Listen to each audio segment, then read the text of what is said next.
It's another episode. I don't know the topic. I just know that we're recording. Matt wanted me coming in cold. Matt, take it away. Love it. So these are my favorite episodes, and Dave truly is going in cold. Just behind the scenes, little editing here. When we used to do these before, we'd have some like overlays and stuff in a topic description. So me and Dave would talk, even if it was something we were going to come in cold, he would still kind of have some kind of idea. This man truly has no idea what he's walking into today. So, Dave, what I want to talk to you about today is your favorite company, DC. Okay. So, Dark Crisis is the event, as you know, that's kind of going on. You're not reading it, but the 7th issue has Nightwing in this very like angelic pose, and there's like planets behind him. And I think it said Dawn of the DCU. So that was just like on the cover, like not really mentioned, but the Dawn of the DCU is actually a thing. It is a new initiative that DC is taking moving forward. So I got to read some of this just so you know what it is. And okay. I'm going to go through this real quick. And I want to talk about the titles that are going to be in the Dawn of DCU initiative. And that's really kind of where I want to have Before you get started. Absolutely. I have gone down this road before with something called the Dawn of, and it ended very poorly. What was that? The Dawn of what? What was that? Dawn of X. Dawn of X. Okay. Marvel burned me once on the dawn of something. I no longer trust the dawn. Nighttime only. Well, don't bury the lead here. We need to get through this together. So, all right. So DC is finally lifting the veil on the Dawn of DCU, or as it's being referred to. I'm pulling this from Newsarama. This is on like multiple websites, but there is like an infographic grid where they kind of are stealing the Marvel cinematic approach, where they're like addressing the things kind of as they're coming out in this upcoming year. So if you want to pull that image up, you can absolutely pull that image up and check that out. But this is a year-long line-wide initiative designed to be an easy entry point for lifelong readers and brand new readers alike. This is spinning out of Dark Crisis on Infinite Earths. This will involve 20 new titles and at least 2 other major events after Lazarus Planet. So Lazarus Planet is the event that's starting in January. So year long, there's going to be 2 more events that tie into this. I'm going to skip that part. I don't really need that. Okay. DC is promising its superheroes will step out of the shadows and into the light. Epic storylines and superstar creative teams. The Dawn of DC will celebrate classic characters while also embracing the next generation and shine the spotlight on fan favorite superheroes and supervillains alike. The publisher is promising bold new directions for Batman, Superman, Nightwing, Harley Quinn, and Poison Ivy. The Dawn of the DCU kicks off with, we had talked about it in the news a couple months ago, how I was kind of excited for Action Comics. It starts with Action Comics 1051. That's going to be where this kind of jumps off. So that's like the first article. Second article that I kind of had. Okay, so they're starting off this Dawn of DC with a new coat starting on the Superman franchise. They have announced like 8 titles of this initiative thus far. So the first one, and you like the show, is Doom Patrol, with the Unstoppable Doom Patrol, starting with Dennis Culver and artist Chris Burnham. This will spin directly out of the Lazarus Planet event, in which what this event is apparently is about is the world is remade by the power of the life-giving Lazarus pits. Don't know what that means. Any thoughts on Doom Patrol, Dave?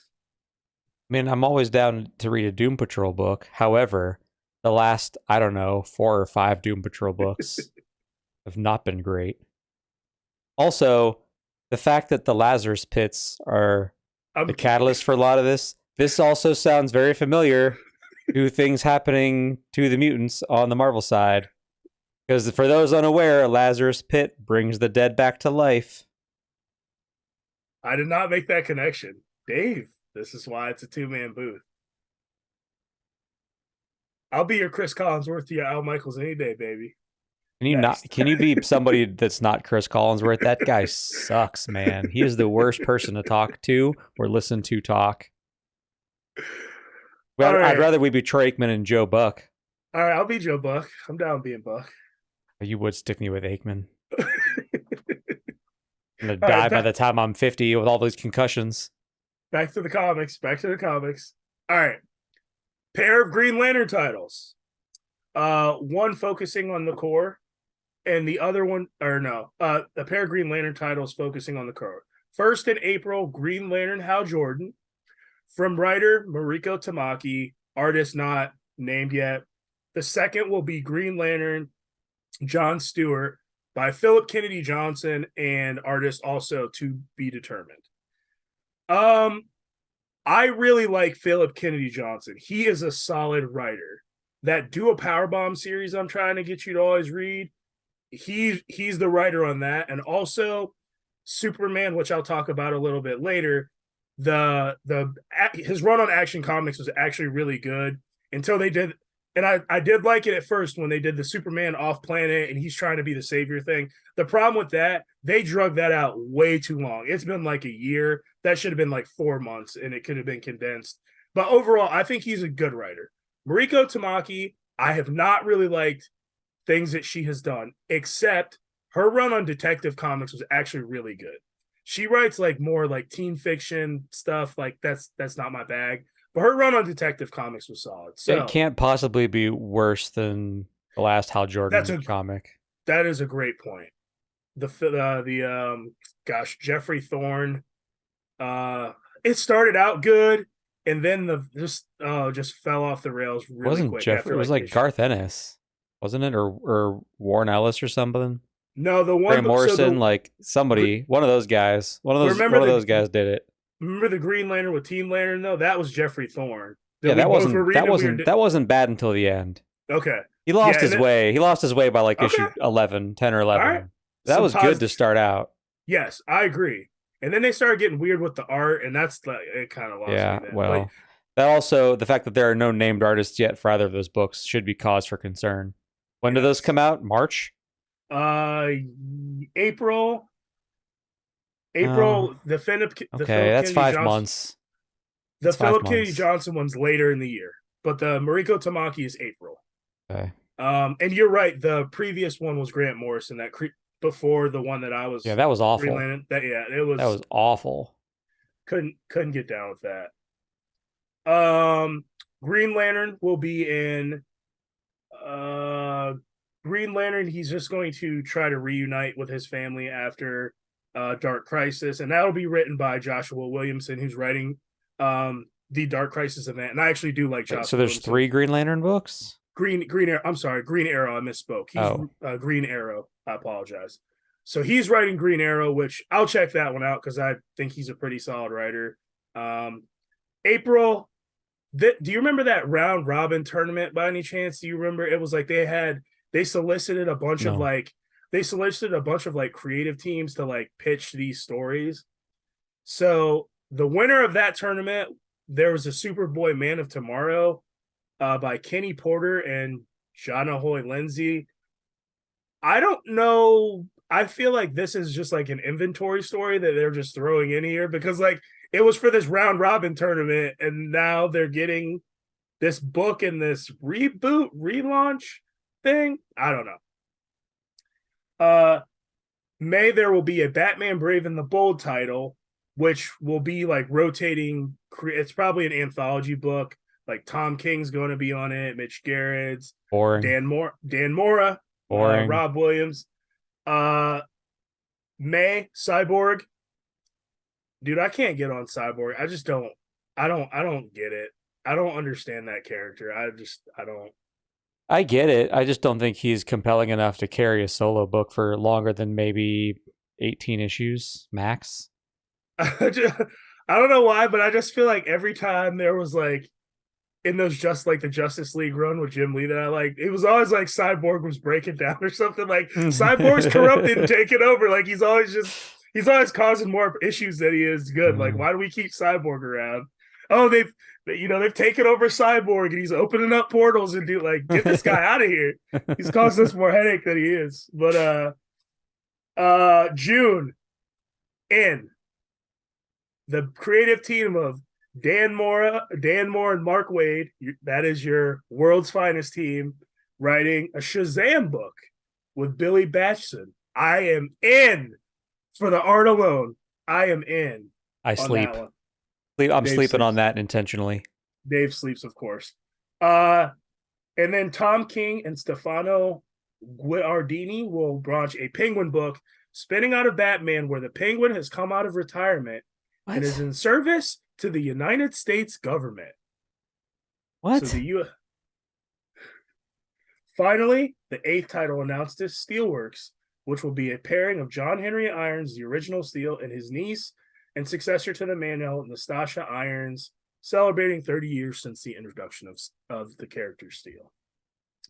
Those wrap out our titles. So in summary, I'm excited for the pretty much world's finest book that's literally that creative team.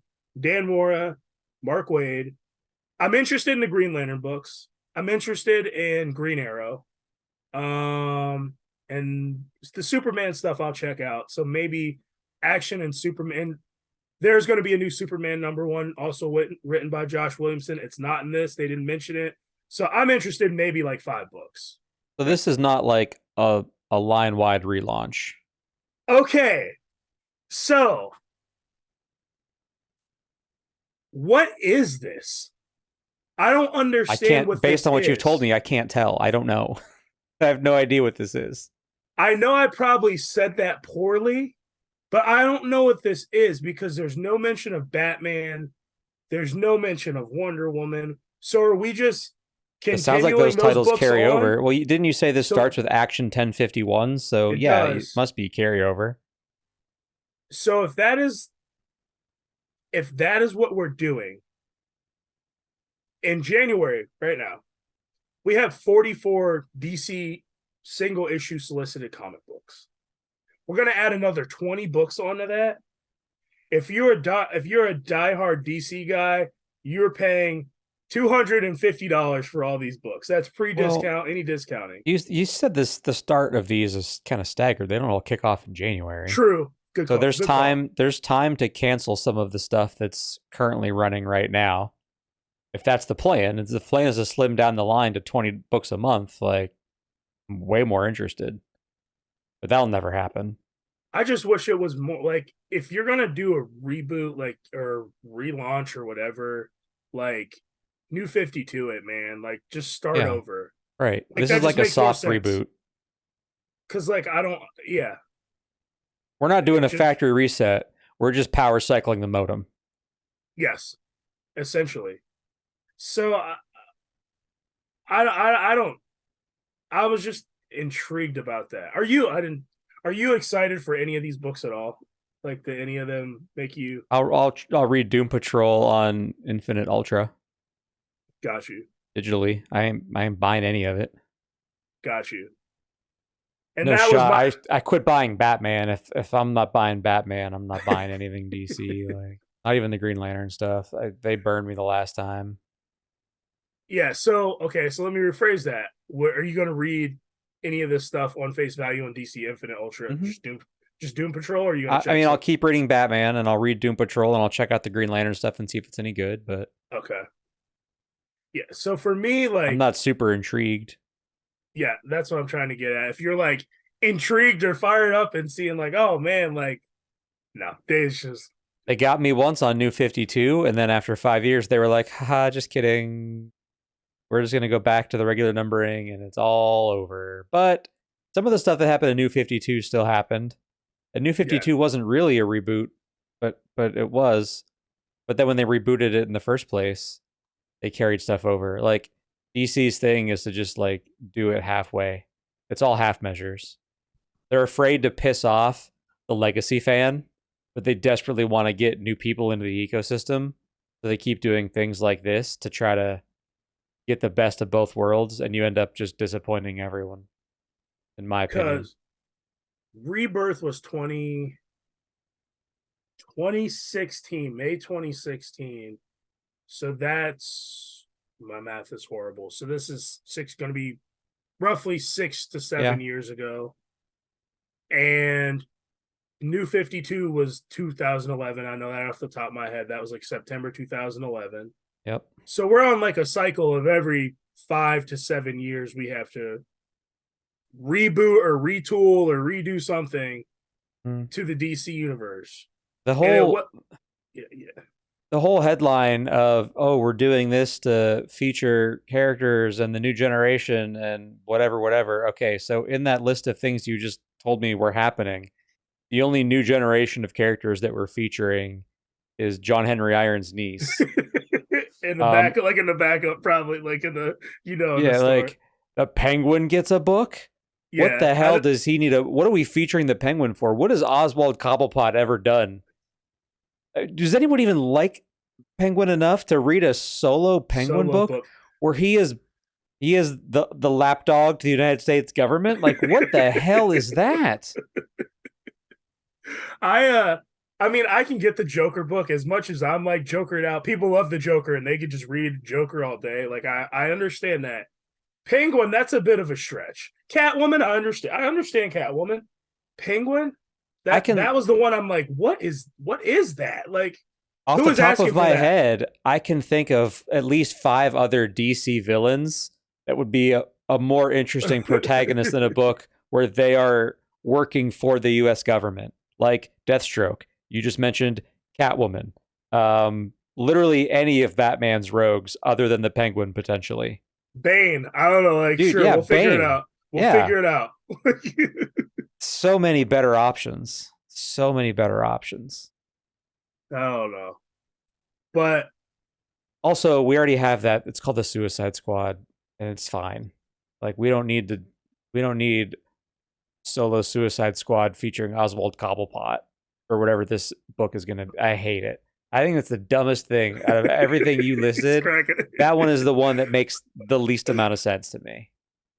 I want to meet the person that was like, I'm going to buy a Penguin book, a monthly Penguin book. In fact, if you're listening or watching this episode and you love the Penguin so much that you would buy a monthly Penguin comic on paper, I need you to go to my Twitter and send me a list of reasons why you are that way.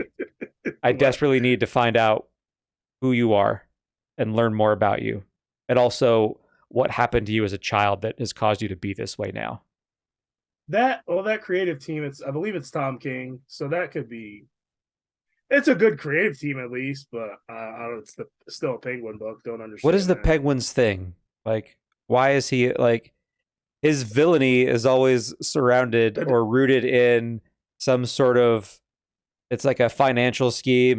He has a front that he's running with a club and he's making like all of these dealings and he's got hired muscle. He's not a dude out there like fighting Batman in hand-to-hand combat. So what kind of book is this? Are we going to put Oswald Cobblepot in charge of like, maybe it'll be like a Bond book. Maybe he'll be like, I don't know, being an espionage agent. He's shaped like an egg. He cannot be James Bond. Sorry. He's like a guy at a desk that's like cracking code. I don't know, man. That one's real. I can't wait to read that one on the app. That'll probably be the best one, actually. Yeah, wow. In a year from now, bro. That struck a nerve. In a year from now, you're gonna find that whole series in every dollar bin at every convention you go to. They're gonna be giving that thing away at the door. That's like your VIP free or free gift with entry. You get a full run of Oswald Cobblepot. CIA. Oh no, man. All right, so I'm stuck on it. He wears a tuxedo and has a monocle and a cane. What is he? You can't just trot that man into a meeting with like world leaders working for the government. What the hell, man? We got to move on, or I'm gonna stay here all night. We got to move on. You brought up a good point about like, oh, we're gonna return to the old characters and the new, and like trying to satisfy both of those audiences. I just want the titles that are announced and like cleaning up the Superman family and doing more with Batman and all that stuff, it sounds pretty similar to that David Zaslav statement a couple months ago that we read, and you were just like, whatever. It's like, true. It's a good point. Really getting back to the core characters, like that's what they're saying they're going to do. It's starting to filter through to publishing, Like John Henry Irons' niece and Oswald yeah, Cobblepot. yeah, exactly. The true lifeblood of DC Comics. Yeah, but and right. Cyborg. Who can forget Cyborg? I got what I want. I got what I wanted out of this segment. Dave's fired up about Penguin. I can listen to this back. So I'm ready to move on if you all right. Let's move on.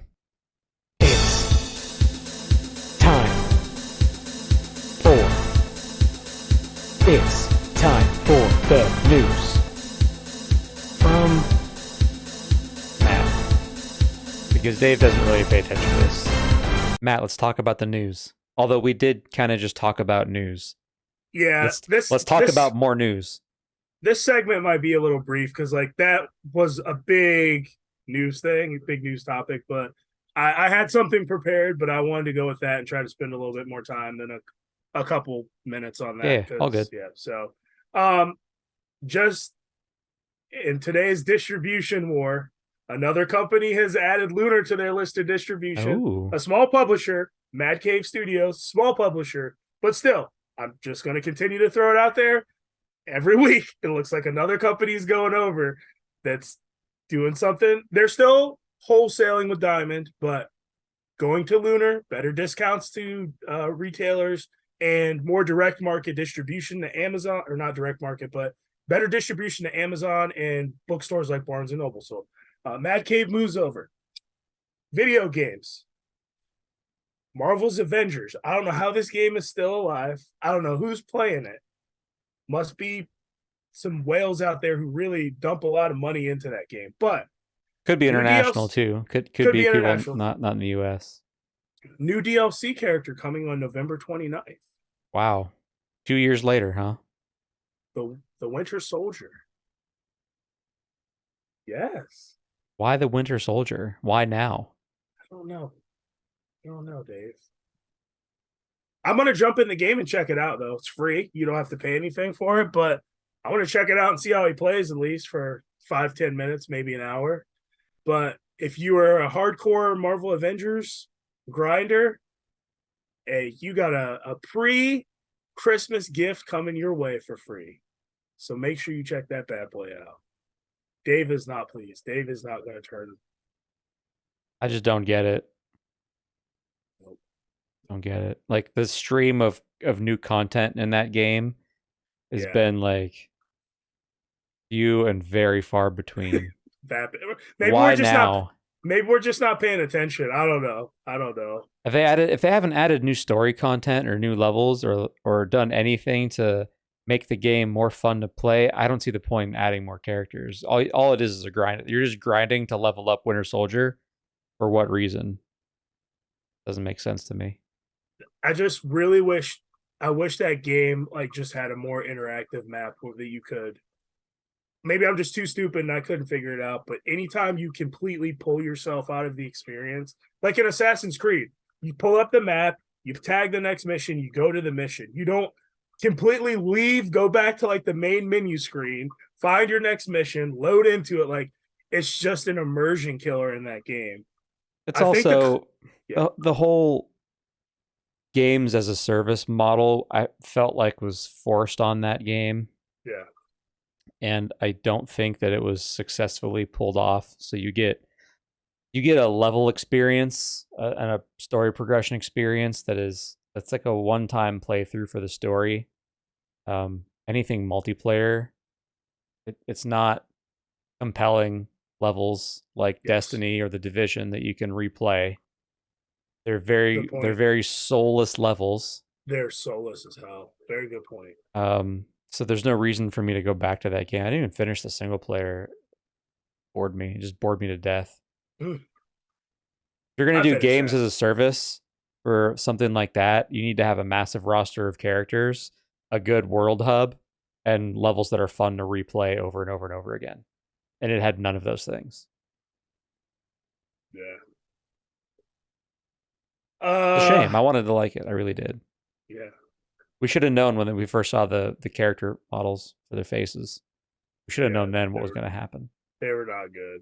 No, they Voice weren't. talent was good, but the character models were not good. That They was the start, great value Avengers. yeah. You got the Walmart said that. brand.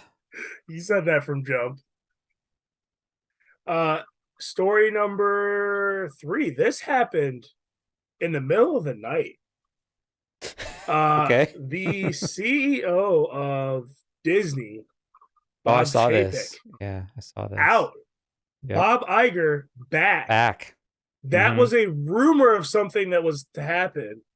That Chapek was kind of the fall guy when things started turning pretty bad. So we will continue to talk about me and Dave's differences, which I think are a good thing on Marvel and Star Wars. We're actually very aligned. I think we're pretty aligned on Star Wars. And you like Star Wars a lot more than I do too. I'm pretty do, casual when it comes to Star Wars. Yeah. But that stuff, that's one thing. Like whether you think that stuff is good or bad or whatever, and different. Me, the last episode, Dave's like, I think Star Wars is in a good place, and I'm like, no, it's not. Like, that's not. That's part of the problem or solution. The problem, I heard it on the radio, dude, is like the parks are not making money. No, at all, and the prices have gone up like ridiculous. Like, if you're not going to Animal Kingdom, your ticket went from like $100 a person to like $200 a person. Like, I went to Disney and went to Epcot and went to all that, and I loved it. Like, it was great. It was a great experience. Like, I will never take my daughter there for $200 for one day. Are you kidding me? Like, we'll never go to Disney. Yeah. We'll go to Universal Studios or Busch Gardens, like in Florida. Why would I can't justify that kind of money in my head for anything. I do have to defend Disney's parks business a little bit just because it took such a hit with COVID and it's never really rebounded. Yeah. And then coming out of COVID, you had supply chain issues that were impacting everything in the world. Literally every economy in the world impacted by supply chain issues, global supply chain issues, which I'm sure impacted the parks business as well. When you need things like parts to repair rides, merchandise and food to sell at the park, etc. That stuff's not easy to get. And then you have inflation riding right on the heels of the supply chain issues. And there's probably still a good amount of people that are hesitant to go to things like amusement parks and, live events like music where there's a lot of people packed into a small space.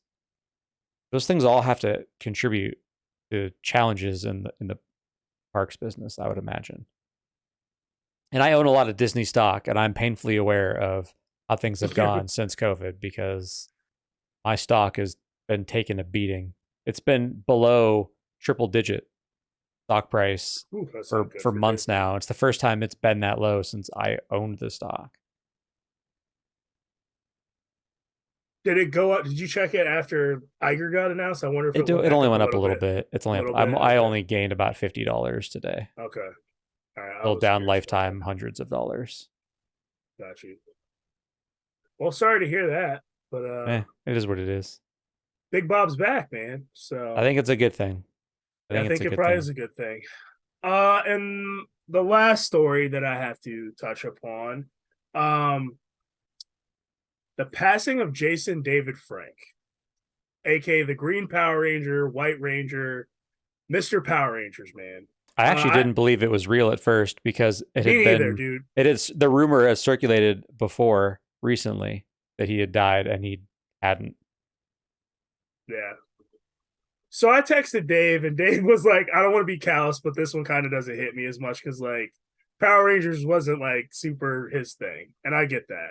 No, that doesn't make you a bad person or anything. I know. But like I just felt bad that I could not share the moment with you the way you probably wanted me to. Yeah, no, like in this one, like it hit me like pretty hard. Like Kevin Conroy, that was a big one too. But I feel kind of similarly, I guess.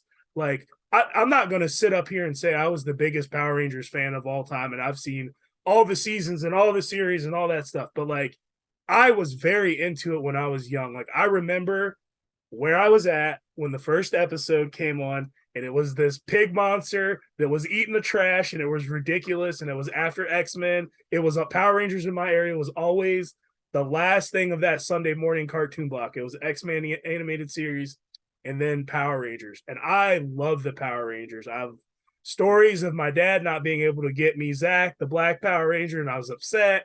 And like, I remember going to Walmart and he took me to see the Power Rangers, and it was this dude with this like horrible clay helmet. And even at the young age that I was like, that's not a Power Ranger. Like, their helmets are like shiny. It's like this clay shot thing that some dude made. I remember all that. So like, and I would like, even, well, you should never be ashamed of what you like, but I would pop in from time to time and say, oh, what's going on in Power Rangers? Just have some like morbid curiosity to see kind of like where the franchise is going and all that kind of stuff.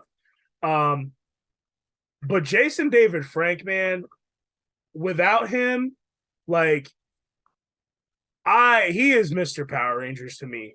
Without the Green Power Ranger, like, I don't know if like Power Rangers would have been what it was. That was, for us, that was a heel turn, man. Like, it was a bad Power Ranger. And then, spoilers, he made a face turn and joined the team. Like, that was awesome. I don't think it's a spoiler 30 years later. Yeah, I don't, but like, that was like awesome. Like, and he was the embodiment of that. And he would pop up in like random series, or if they did reunion episodes, it would be like him. And he was like the ultimate Power Ranger, was being portrayed by Jason David Frank. And like, more importantly, seeing, like, going to a couple conventions, like larger conventions, New York Comic Con and stuff, like, Jason David Frank was always there. And he was always, from what I've heard, been very gracious with his time. And he was always smiling. He was like one of the he was one of the marquee guests at the Dallas Comic Con that you and I went to when you came down one time. Yeah, and I'm pretty sure we popped into his panel and just stood in the back for a little bit.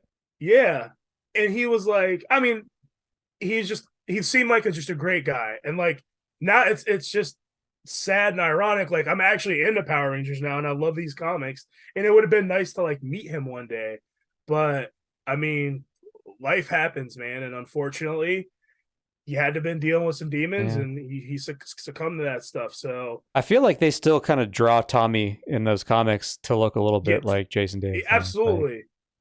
Like, he's definitely the template there.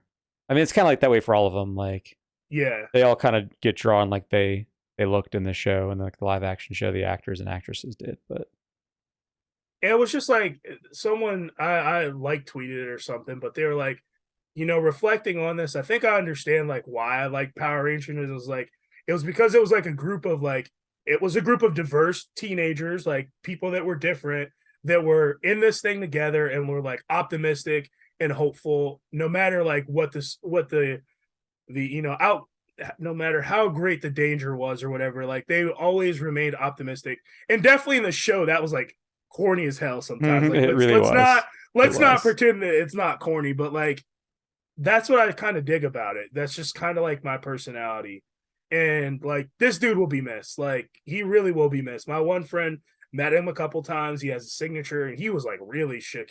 He was really shaken up by it. So it's funny how these people in like these entertainment spheres like really affect you, you know, and you don't know them like that. But guys like Kevin Conroy, guys like Jason David Frank, it's just sad, man, seeing these people go. And it was, for him, I was shocked by Kevin Conroy. I think we were all shocked by Jason David. He's 49, dude. Like, that's way too young. Mm-hmm. But if you're going through some stuff, people, I mean, I know I'm the super hyper masculine guy, and I like I like it the old way, and I know I have that personality, but like, dude, if you need help, you need to get help. Like, talk to somebody. Like, absolutely, you're important, man. Like, your emotions and feelings are important. So that's my PSA. R.I.P. Jason David Frank. Let's talk about what we're reading and what we're playing. Do you mind if I go first? I'll defer. Only because it lines up with what we were just talking about. I finally read Power Rangers number 100. Okay. and number 101. Okay. Um, solid end to that storyline, the Death Ranger Right. storyline. A big fan of how that played out. It was a really good. Like I don't know how many years, 2 years or so that they were kind of building to that number 100 with the two separate Mighty Morphin and Power Rangers books. Um, I'm a little bummed that we're down to one monthly title now I don't mind if we had because two titles, but like the Mighty Morphin, I don't know. That was weird, but go ahead. well the thing is the the comic that I liked the most was the one with the Omega Rangers, and now they're You like not the in it space one? anymore. Yeah, Yeah, and like yeah. now they're gone. So I don't know. I can see And that. and evil Tommy's still out there, Draken or whatever his name is, Dakin. Yep. What is it? Draken. Lord Draken. Draken. Yeah, Yeah. he's still out there somewhere. Yep. There's a new Omega Ranger. A lot of stuff happened in that number 100, and I'd like to see what's happening with them. Like, I'm not as interested with the Earth Rangers, to be honest, but I'll stick with it. I'll stick with it. Yeah. I also read Bloodshot number 2. Okay. Still solid. First issue, good. Second Okay. issue, good. It's a fantastic. It's only 4 issues, but I think it's going to be a really good Bloodshot story. I'm bummed that I won't get issue 3 until probably February. Because you were Just from right. social. You were right. Valiant is literally soliciting one book a month. The Yeah. January solicitation is Book of Shadows number 3. That's it. Are you going to get that too? Are you getting that or no? I pre-ordered the trade. Okay. They got me back on those trades. Okay. You're back. We'll see though. Well, one book a month. It's gonna take 8 months to do a Yeah. Bloodshot miniseries. That is insane. I hope they have a text page to remind me of what I read because They do I'm gonna be not. in trouble. Yeah. They do not. And Exo Manowar number 1 That one looks interesting. starts in December, I think. Okay. I don't remember. But Exo Manowar is in Bloodshot number 3. Okay. There's a little team up action. I might have to get those digitally and then read those. Pretty good. Way. And the last thing that I read was the Radiant Black number 17, which was the end of the storyline where this is spoilerish. So if you are reading Radiant Black and haven't read number 17 yet, plug your ears. But now they're sharing the Radiant. And I don't know how I feel about it. That's okay. As long as you're feeling, that's all that matters. Well, unless what I'm feeling is that I don't want to read the book anymore, and then it's probably a bad thing. But I don't know, man. It was kind of weird how they were tagging in and out on it. Yeah, that was a little. That kind of thing is cool for like one issue, and you're going, oh, that was a fun little thing that they did. But if that's just status quo from now on, Dave I don't hates know. any hopeful team up any kind of way. That's not hopeful though. That's just sort of weird. I don't know. I'm not super interested in those two guys being in a polyamorous relationship with the Radiant. All right.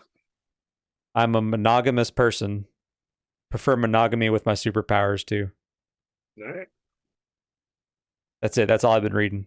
I read those. I haven't been reading much, man. I've been playing a lot of games and watching a lot of TV. All good. So what I've been reading, digital. I was talking about how I enjoy Philip K.D. Johnson's writing. Mm-hmm. I enjoy it so much that I didn't read the 6 months worth of issues of that whole World War saga when Superman was off planet. I read the finale like one shot they did because I just want him back on planet Earth. Like that's how I want to read Superman. So I read the World Apocalypse one shot that brought him back, and I read the first part of the Action Comic story. Superman's back, nothing too crazy, but I did read that. Those are two bigger issues. My number 3, Dave's favorite storyline, the Death of Superman audio. Tell me you didn't buy a facsimile edition of the Death of Superman. No. This is a 30th anniversary edition story with the original creative teams from the 90s. Dan So this Jurgens, is let's go. this is a brand new story. Dan Jurgens has a lion's share of this book. Dave, they still got it. They still got it. Hey, you know Why what? can't we get these people? Dude, this Dan Jurgens art, Louise Simonson, like, and they all, what they should have done, they should have gave every person like a 20-page like issue. But like, this is, I don't know, 60 pages. Jurgens has like 40 pages of it. He's the main story, and the other people have like 10 pages or something. But really good. It's the main premise of the story is Superman and Lois never told Jonathan about, the death of Superman. So it's like Jonathan can't finding out what happened to his dad. The main story was really good. The secondary story with Mom Pa Kent was really good. But this was expensive. It was like $11, but I enjoyed it. I obviously get a pretty decent discount, but I would say when this is on the app, you should check it out for sure. At I least the main may. story by I may. at least the main story by Jurgens, because I know you like the death of Superman. You know what? So Dan Jurgens is always going to have a place in my heart for being the why? man that killed Superman. Of course, that's why I figured you'd like it. Also, probably a little known fact, Dan Jurgens also had a pretty good run on Solar Man of the Atom for Valiant He would in the 90s. So he's got a piece of your heart that way too. He does, but more so because he killed Superman. Oh, okay.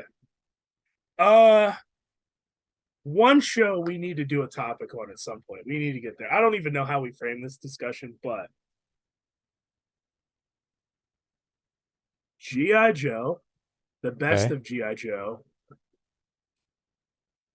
Cobra, la la la la la la la la, and a Cobra, best of Cobra one shot.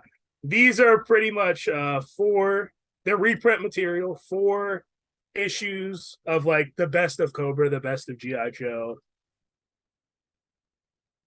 I know you're a G.I. Joe cartoon guy, and I know that we watch that show and enjoy it probably much later in life than we should enjoy it. What do you mean? We are very old gentlemen sitting around having like chicken nuggets and fries watching GI Joe cartoons Oh, in our late in our 20s. Yeah, no, I know it's cool now. It's cool now. I watched it when I was a kid too. I know, Like, I know. It was your Power Rangers. I get it, man. No, I understand. it was better than Power Rangers. It was, but I mean, it's personal opinion, but yeah.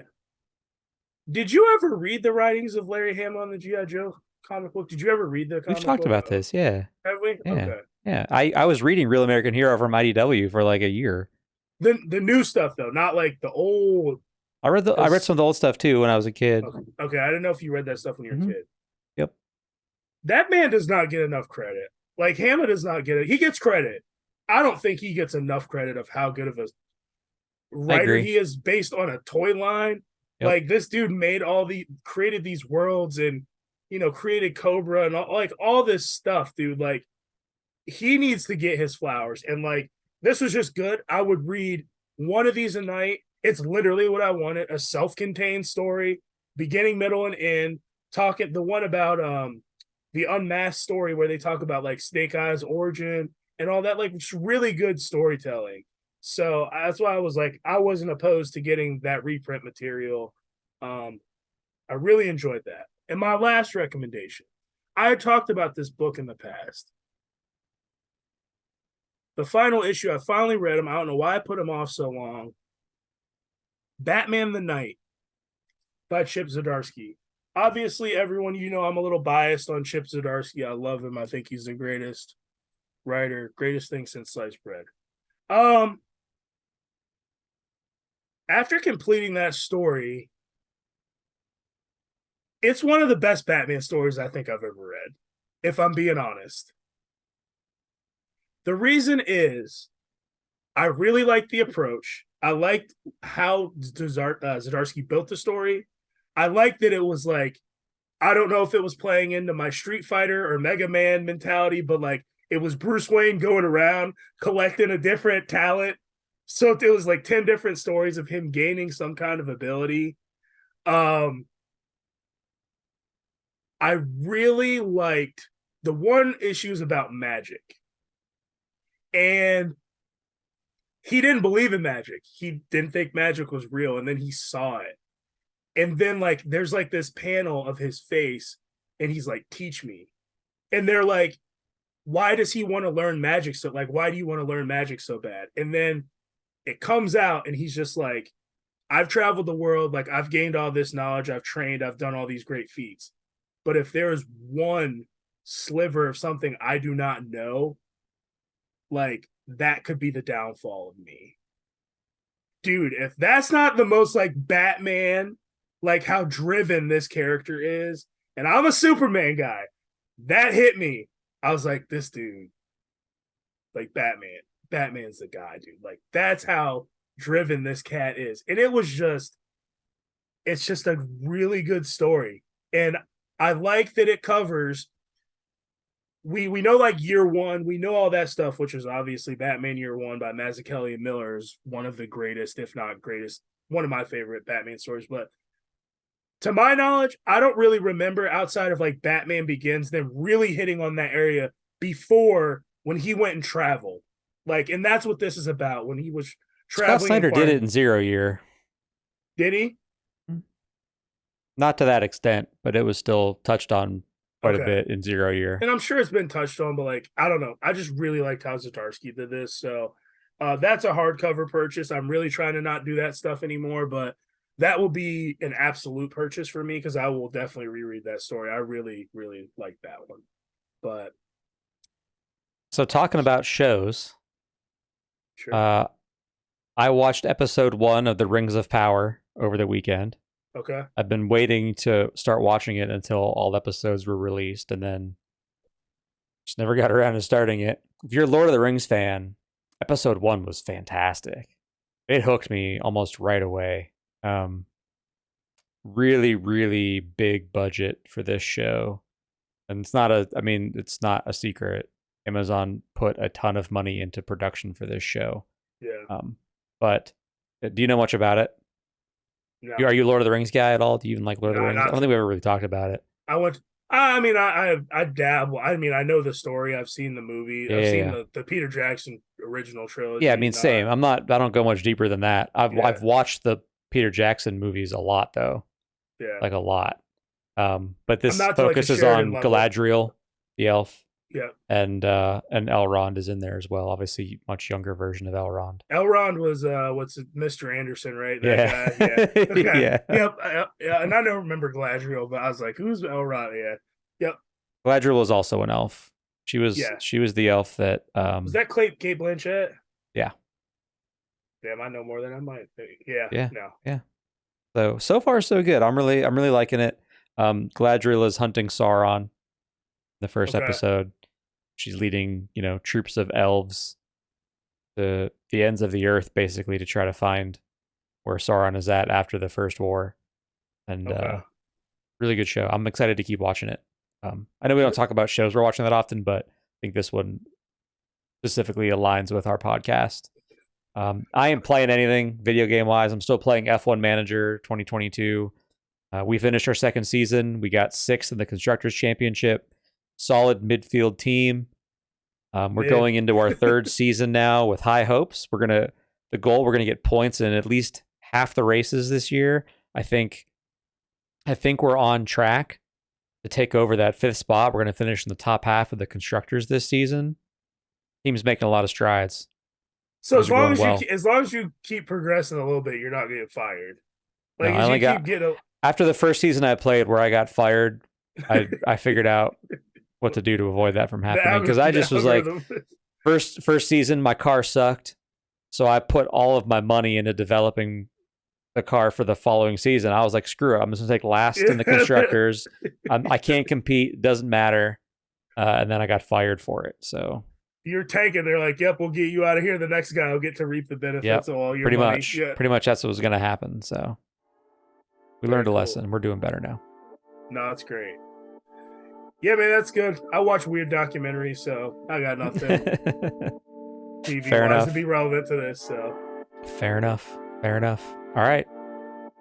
That's a wrap. it's a wrap. Another episode in the books. Our Twitters are in the description of the video or audio episode that you are currently watching or listening to. If you'd like to follow us on Twitter, we'll follow you back. We'll talk about comics or pop culture or whatever your heart desires. My name is Dave. And I'm Matt. And we'll see you in a week. Peace.